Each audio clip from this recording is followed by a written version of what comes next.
I talked to Scot McCloughan. I do this every year where I Oh, go I love over. this. This is one of my favorite articles of the year. Yeah, When because is it's it?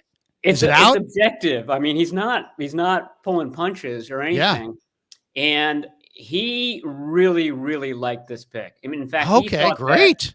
he thought that Latu was underdrafted. He would have drafted Latu higher. He had him rated higher than what the 49ers got him. And you can read everything that he said about him, but that was one of two. I won't spoil the other one, but that was one of two that I was sort of surprised that he ended up liking the guy a lot more than, probably, liked him as much as the 49ers did, but it's better than where they got him.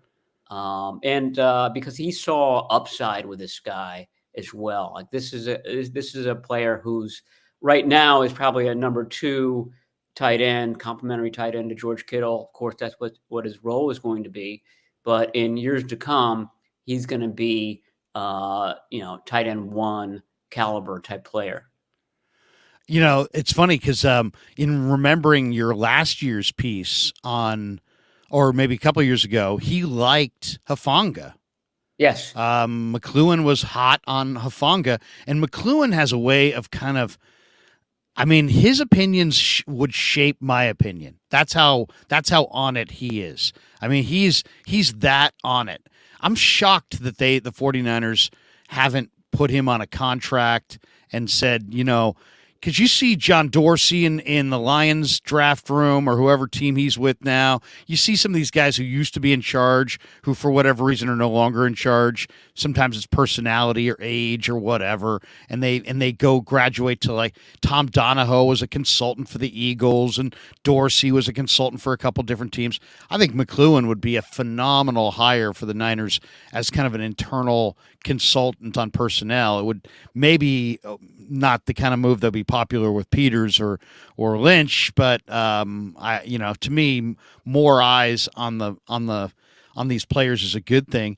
Is that one out, Maddie? Because I've usually hawk all your stuff, but I have yet to see that. Not yet. I'm working on that one right now. I just talked to Okay. him Ooh, you're giving yesterday us a little afternoon. sneak peek. A little sneak peek. Yeah, you got a little sneak peek here on the Krug show. But When's it coming out? He does consult with, I don't know how many teams altogether, but let's say it's half a dozen Oh, he does. Okay. teams, and he also works for. This is sort of a growing industry where agents will hire him to basically analyze, a client or a prospective client, and to get his take on that client. So he's not always able to offer a strong opinion on everyone because he hasn't scouted every player like he would have as a GM.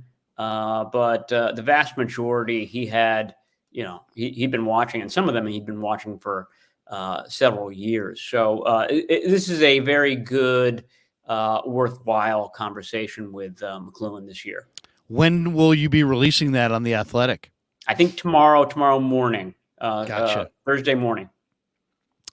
For all of you diehard NFL draft fans, I would say that article will be one of the best articles you read this entire draft season. So that alone would be a good enough reason to sign up for The Athletic. Not to mention Dane Brugler, who I think is really, really good at this as well and does a lot of fantastic stuff.